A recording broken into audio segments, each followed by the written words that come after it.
Okay, I am putting the link to the live stream, which is going right now, and I'm going to put it in the chat. And then if everyone else wants to spread it around, feel free to.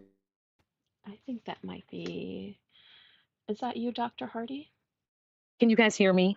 We can hear you, yes. Oh, So yay, we made it it's work. so, yeah, let me move you up here. And just so you know, if you click on the microphone on your bottom right, that'll mute you or unmute you for when you are ready to speak. Thank you for joining us. We're so happy that you were able to make it in. I know sometimes the app can be a little tricky.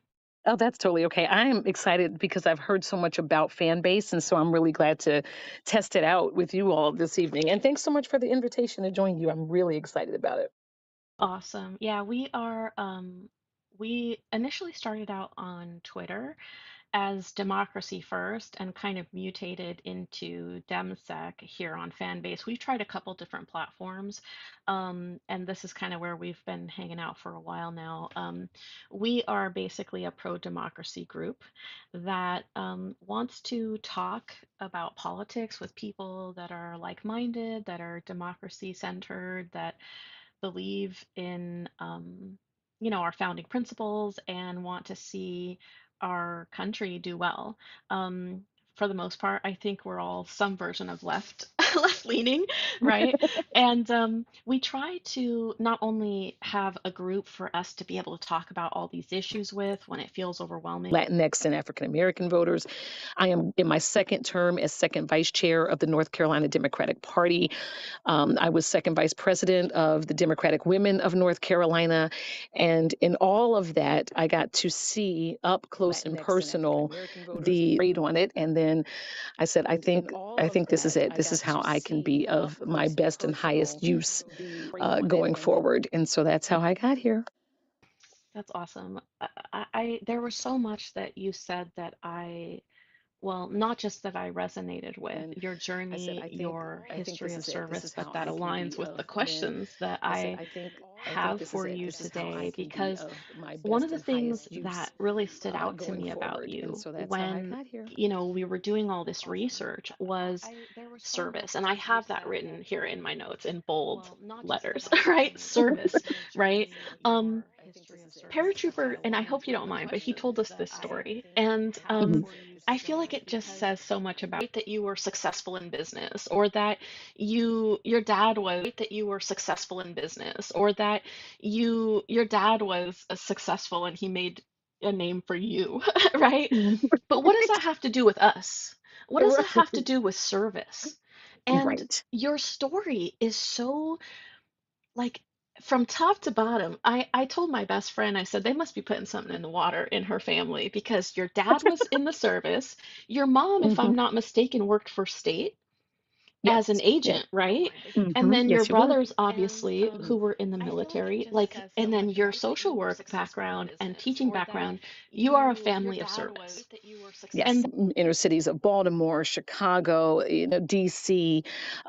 And I can tell you that the tie that binds is that poverty aches. It aches people. It is a constant thought when you have people who don't know whether they're going to have a place to go home to every day, or they don't know if they're going to get enough to eat. I tell people all the time that summer vacation is not fun for kids in poverty. Ironically, the teacher's like, she's being a disruption. And I'm like, just let her keep the hat on. Like, it's not. And I mean, if you know that she's being adamant about something so minor, then there has to be something bigger. I take her with a listening ear and some compassion. And so in working with the ear and some compassion. And so in working with the students and the families that I've worked alongside for so many years, about what you said really strikes and the me as, it families reminds that me I've of what worked Paratrooper is alongside for always so many telling us, years. that if we really want to create change, it has to start from the bottom up. It has to start with something as simple as dog catcher autocomplete, just to show the contrast, okay? Um, Okay. David Rouser stock trades, David Rouser Mm. portfolio, David Rouser net worth, David Rouser stock portfolio, and then, of course, David Rouser January 6th. Oh, wow. So, if you were to measure yourself you and this gentleman, what do you think are the primary differences in your beliefs Okay. and what it is that you're going to try to do when you get elected versus him? Well, I mean, wow, that's really telling. That is really telling. First of all, David does not come from wealth, right? Neither of us do. But David has been able to, as a result of his time in the federal legislature, as a result of his now infamous stock portfolio activity, he has been able to live a very comfortable life. My belief is that when one is able to climb a ladder, they ought not pull it up behind them. Take care of yourself and a certain amount of shame in having to beg for everything you get. People do not want a handout. They want someone to go and fight. And each one of our launch events was also a school supply drive, right? There's another event that we held in Brunswick County where they also collected women's hygiene products. There was another event we had just a few weeks, about a few days ago down there, and that one was to bring in laundry and hygiene items for the Suds of Love truck. That's a mobile like shower and laundry facility, very focused on the community down there. And so, like Yes, and you everything can that we kind of see it do, we in the try to things that he give some does very choose to get involved in, right? these are forever chemicals that are that's in the water, and there's a company here called Chemours in Fayetteville that is responsible for this, and it has made the water impossible to drink or use for impossible to drink or use for growing plants and things like that, all the way down into Brunswick County. And so, talking to me recently about ways we can make nuclear power a much more efficient and safe way of energy. And I'm always open to hearing about what new opportunities are there from the people who are actually doing that work. But we do believe in those things as a way of making sustained renewable energy available to us, training people for those jobs, which will last forever. And like you said, making sure that our kids have a clean environment and clean air to breathe. But us too. I'm an asthmatic. I spent 4 days in the hospital a year ago because of asthmatic reactions to the environment, and that's not great, and it's expensive. And so when we talk about making environments cleaner, we're also talking about making them healthier and more affordable, because you're not having the attendant issues of living in an unclean and unsafe environment. But it's just not something that David has prioritized. He's been there for 10 years, and in all of this time, he has done nothing to make anything in this community better. Yeah, it's interesting to see how much support he's gotten, is doing, what direction he's taking the country in, and what is it that you hope to either stop or start when you come into office. I'm saying that in the affirmative because we're rooting for Yes, you. we are going to. I believe very. I'm a woman of faith, and so there's a Bible verse that talks about 2.5 of those years already, and so I'm very shocked at just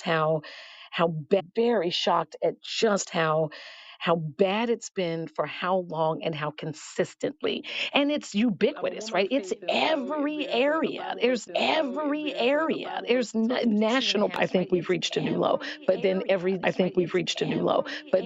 new day brings us a little bit lower. So there's that. I mean, and think about it. Even when there is some version of pushback, Tom Tillis, right? Thomas Math, they are willing to let the rest of us suffer. Now, when I get to Congress, my campaign platform is actually a three-legged stool of better jobs, better schools, and better health care.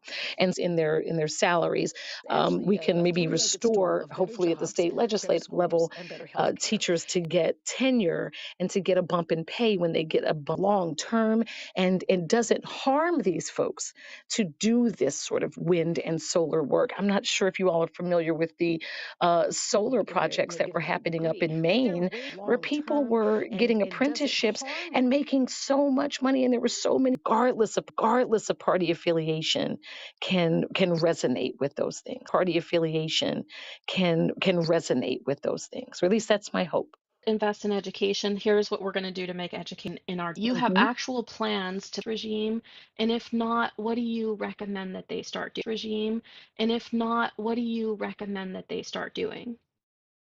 So, taking them in order. Actually, I want to pause there. I like what you had said just a moment ago. Where people are like, "Hey, I might have voted for a particular person or party, but maybe now I should consider something." And I was at an event every single day when I am in DC. I will be working for you, whether you do it or not.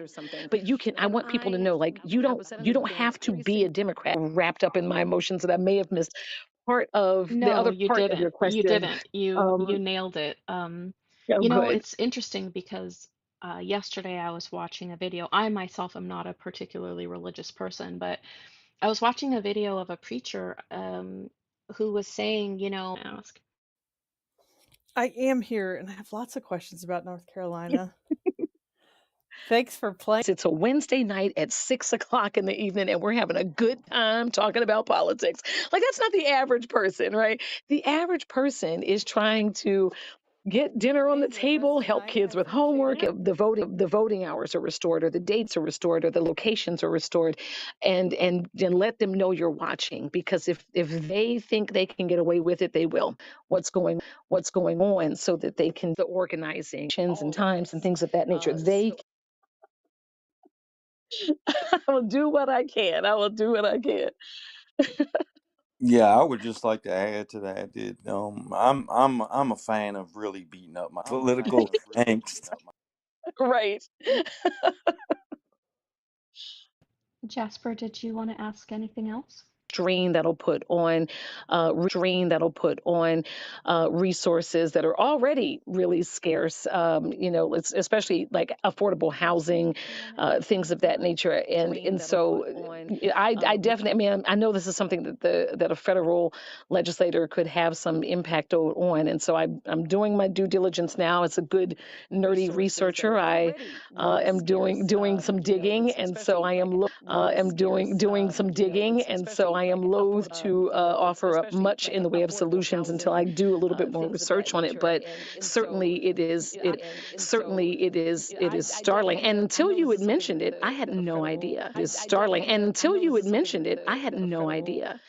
I don't know that this is. Served under him in Afghanistan, so I know him pretty well. Yeah, The is startling. And until you had mentioned it, I you know, had no my idea. major I concern don't is know that this because is I was on, still on Bragg when Forscom moved in, and this district was not ready. research, but by talking to the people who will be most directly responsible for it. And so, my job is to be a representative. So I want to hear what the folks that know what this will When be. Forscom moved What is the experience that in, and you have this had with district this, was and not then ready. how do we take that, ratchet it up for this this massive population increase, so that we can, maintain resilience in the community, while also growing capacity to accommodate that, right? So I intend to do a lot more research about this, so I can figure out what is the folks who already live here are not harmed by the influx from the military. But also, let's make sure we take care of our military folks and our. Out of the VA on the Mhm. economy through the community care program. Belief, I think, in the civilian world, that there's almost like luxury care for children and families of military personnel, but they don't know how many of them need social services themselves. Or one, because teachers make every other job possible, right? They're the job that makes every other job possible.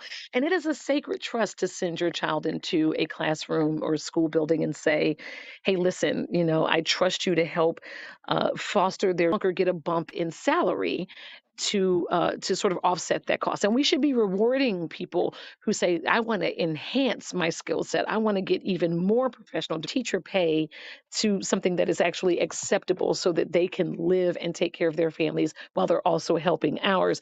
And we should also restore the benefit where they get to, they get a pay increase that is significant when they increase their education. Even just the four-year institutions. I myself am a product of a community college.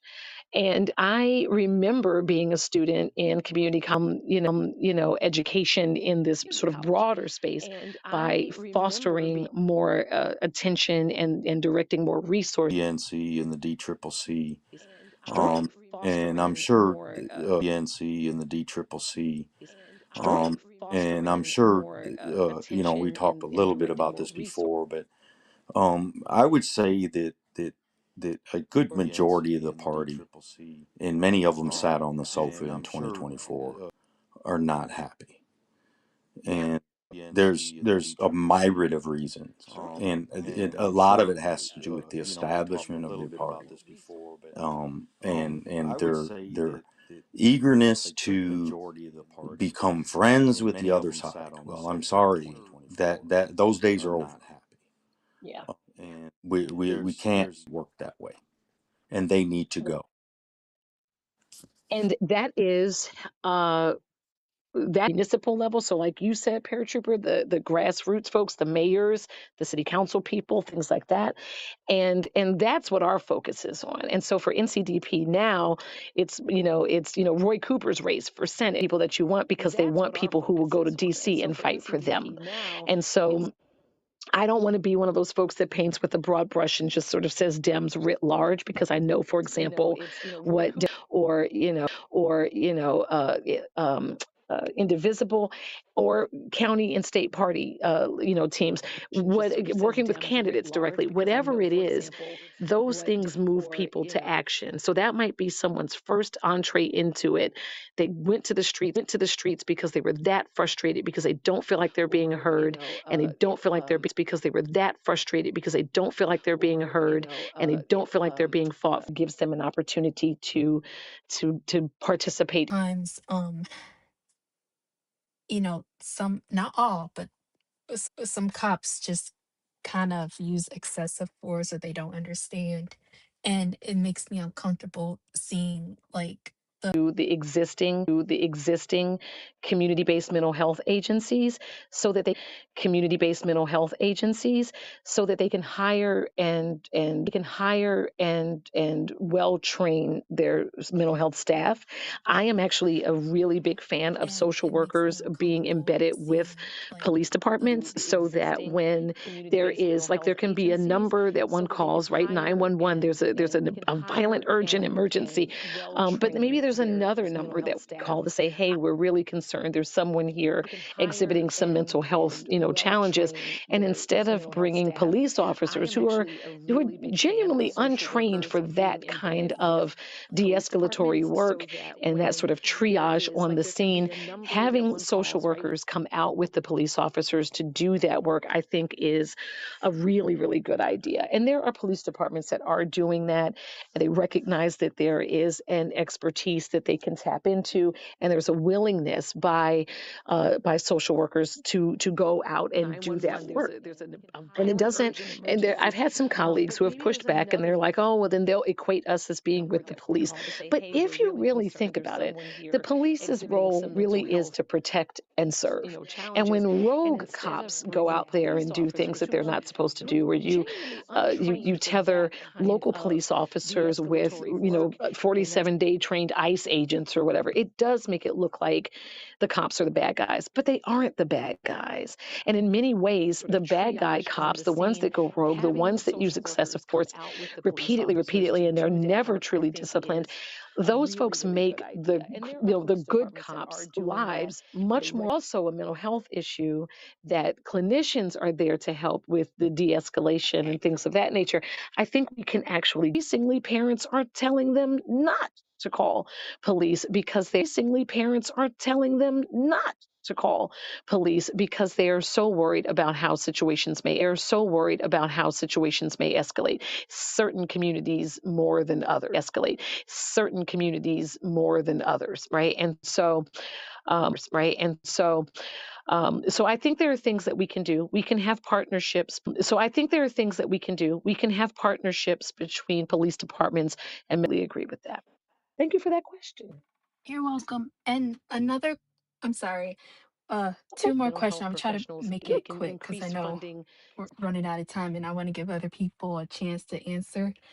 But I'm along with them, so I'm just trying to figure out how we can. That so I would love to connect with you after perhaps and talk more about that because what I have typically found, and actually it's I'm really glad you brought up home then for the women and the children. And so if they were a family, they were essentially separated when they got home, right? Like it was really a lot. And I understood what their rationale was, is that they want to protect the women from any sort of.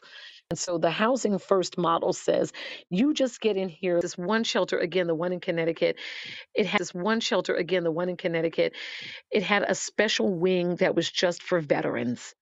And I really liked it because they were very intentional in the way they engaged with those men and women who were veterans and they were living unhoused. And they actually created a ways to make a shelter just a home. There are ways to do it that it doesn't have to have like shelter written over the top of it. And a lot Why of don't we places have use why just a don't we use hotels. like those abandoned That doesn't have to homes, have like warehouses, and turn them shelter written into over the top of it. And shelters? a Like I lot of always places see like just a those hotels. abandoned homes that are just being left. I'm like, if homes that are just being left, I'm like, if we could use that for like a shelter, Yeah, like but don't here's the just for like a shelter, yeah, like but don't here's the just thing. There are tax benefits for certain companies that hold on to those big buildings and don't turn them into shelters. There are financial incentives like for I those always spaces to see stay like those vacant, big, abandoned or like incentives I for those always spaces to see stay like those vacant, big, abandoned or to turn them into businesses and not let them be used for homes. What I have seen, affordability is becoming something of the past.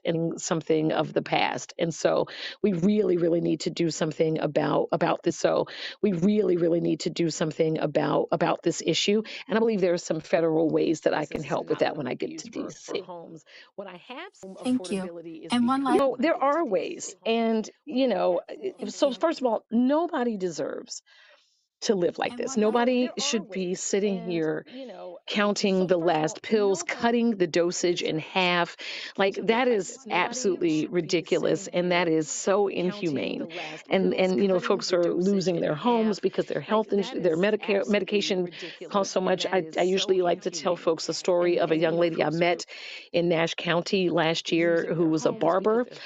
She goes by Storm the Barber, and how she was diagnosed with diabetes and needed insulin, and she did not. If you go on their website, you just type in insulin affordability program and Lilly, you should be able to find a lot of information. We could have a single payer healthcare system. Like there's so many things we could do, from the federal level if we didn't have to keep pushing back against Donald Trump and his ilk right now. Like these issues still happen every day, regardless of the crises that the current administration um, is igniting every single day. So, struggling to pay her mortgage. She said, I'm taking care of me and my dog. I don't struggling to pay her mortgage. She said, I'm taking care of me and my dog. I don't know how people with kids do it. And so like that's not a partisan issue. That is a person issue. And so for me, it takes somebody who believes more in the issues that are happening to people than to propping up a party for our To Well, Eve, I'm sorry. Ursula. Did she leave? Ursula's Ursula gone. has stepped She, down. sorry, she She actually, leave? Ursula's Ursula gone. has stepped She, down. sorry, she actually, her question was already answered. Some Gala asked it for her. Thank you. Just to double check. Just to double check. I believe Paratroop asked, but you are not. Is navigating a labyrinth with insurance. Mm. So my apologies if you already got this question. I'm hoping you haven't. So I coordinate campaigns to call and write Congress people. Call them our Congress critters. Because what I am seeing is a really heartening amount of desire for activism, and that is so exciting. And so I know another No Kings rally is coming up, and things like that. Some of the things that, like North Carolina Democratic Party, what we'll do when we know some particularly egregious action is about to happen in the state legislature is we will pack the gallery, and so we will show up. Other groups will show up. There was a group from Wilmington, a bunch of shrimpers who brought their and seafood folks who brought their trucks to the front of the state legislature and blocked the streets and like honked the horns like for a really long time to really get the attention and let folks know that these things are happening and that they are frustrated and they're fed up. But I really believe, so it's not a but, so period, right? I also believe that a lot of this has to happen, just like old paratrooper said, at the ground and grassroots level. So I really mean it when I say that you demand a town hall of your elected officials. The last time Rouser did one was, like I said, 8 years ago. And what are some things we can do? What are some things we can do? Yes, you can do postcard writing. That is super effective as well. You can flood phone writing. That is super effective as well. You can flood phone calls to offices, but to be fair, a lot of those phone calls, folks who want to be activists to partner with us, because that sort of energy is what drives the machine. And so I know it's never like the most satisfying answer, but it really is the answer that we have to mobilize from the grassroots, agitate and make a lot of noise, and involve other people in the process and let them know that their voices matter. And then they have to show up at the ballot box on election day every single time, because their votes really, really do make a difference. And the bigger and more decisive the win, the more gratifying I think it is for folks. I I hope sure that appreciate answers the that. I'm question. just wondering the senators and the reps themselves, like what can we ask them to do? I'm really tired of their strongly worded letters. Um, I want action from on Yeah. their part. I don't know. Like, I think if you're a strongly worded letter person by nature, then that is the back at Rouser's office. I believe it was in Pender County, and they went to his office demanding action. I believe it was in Pender County, and they went to his office demanding action. He, of course, wasn't there, and so the press came out to cover it, and they were able to have their voices heard in that space. So I do want you guys to write letters, and I do want you to make the phone calls and write the postcards and show up at people's offices, because the biggest thing is they need to know that they're not operating in the dark, that we see them and that we will hold them accountable for the action or inaction that they're taking. So I guess that's my best answer to that right now. And elect candidates that want to go do more than the strongly worded letter, right? So and make legislation that actually makes sense for people. I appreciate that. Absolutely. Jasmine Crockett is definitely a woman of Oh, action. correct, correct. Um, Sweet Pea, did you want to ask your questions? Thanks for your I do question, want you Cece. guys to write letters, and I do You there, want you Sweet Pea? to make the phone I calls am and write the here, postcards and and show up at I people's want to, offices, because first of all, the hats biggest off thing is to they you need to know guys that they're for not running operating in the dark, that we moderating see a them, great and that room, we will hold and them having this accountable great candidate for that the action or we can inaction that they're share our taking. opinions with. So And I guess that's my best uh, answer to that right now. Miss Hardy, I'm from Virginia, so I'm yeah, up to the November election. The messaging from Republicans is to continually fearmonger. I think that might be why you have TPUSA and Moms for Liberty at a high school in North Carolina, Correct. because that's all they want to do. They want to continue to fearmonger. And the target now is the immigrants and transgender people. Right. And well, I would just like to put this into your radar, because Abigail Stamberger was not able to answer a question about the transgender community. So I am going to guess, probably correctly, that if you do debate that gentleman, that's going to be a talking point, because they have nothing left.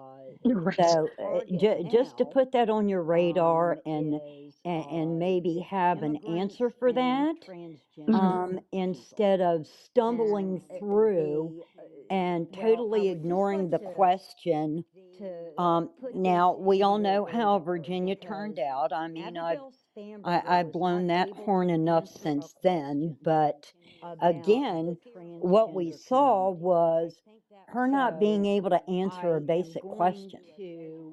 And so that would be my first thought, was Okay. just to put that on your radar. Yeah.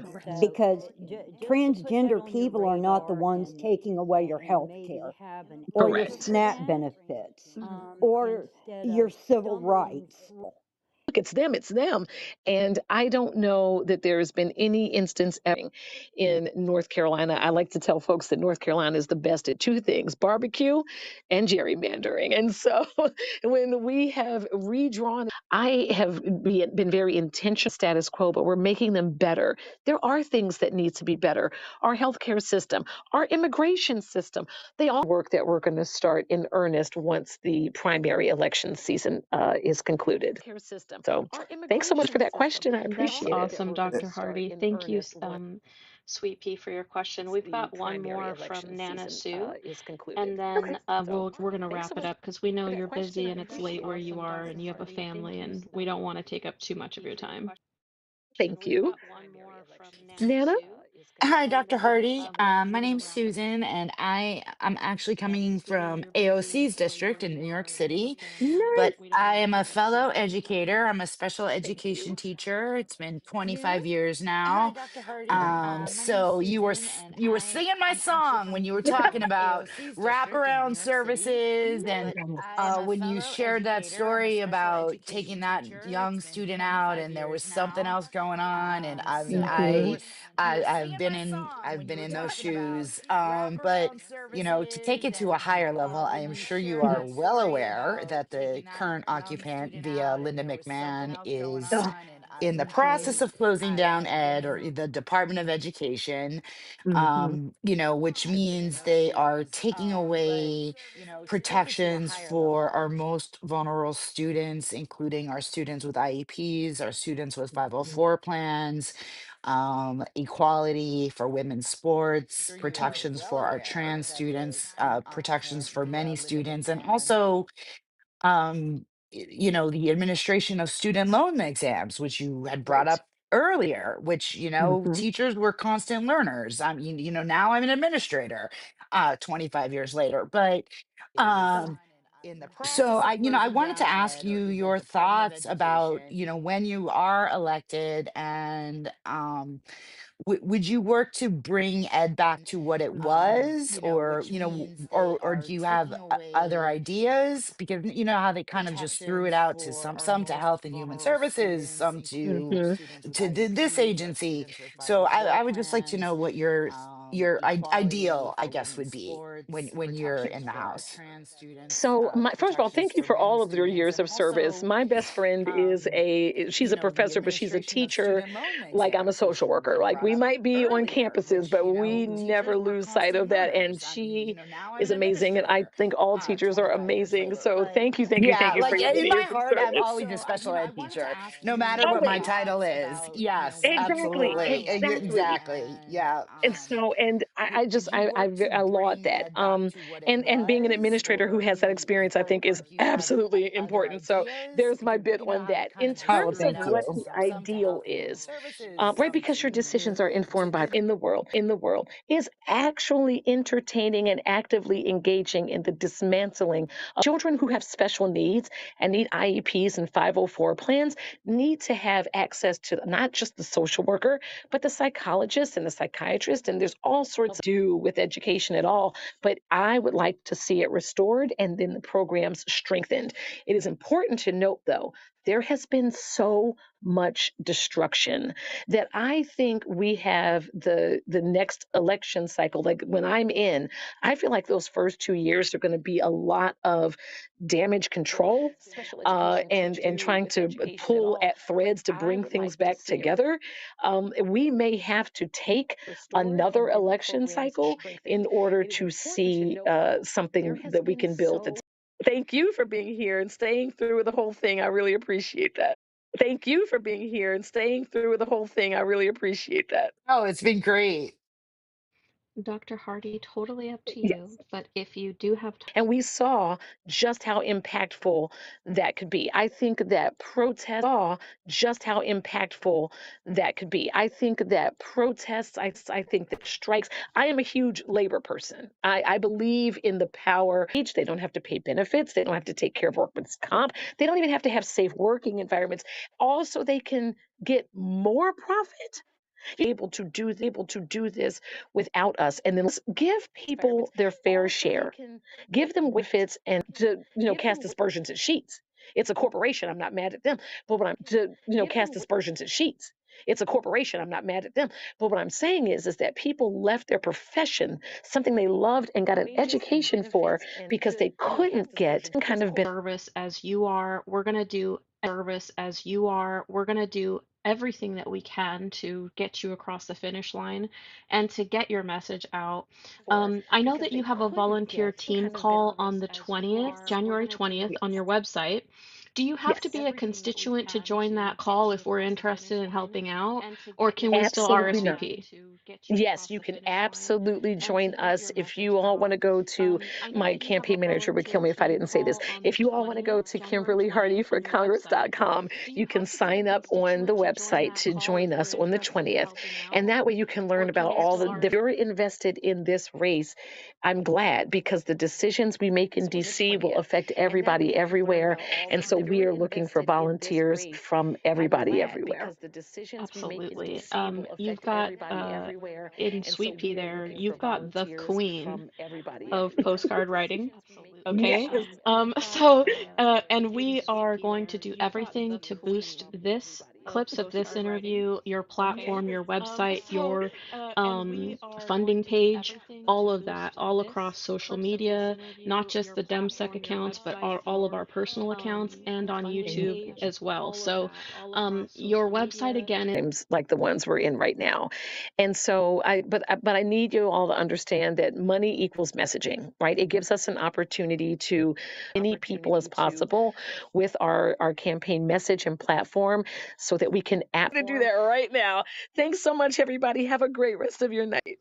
good night. Thank you. Thank you very much. That How was really, impressive really was good. that?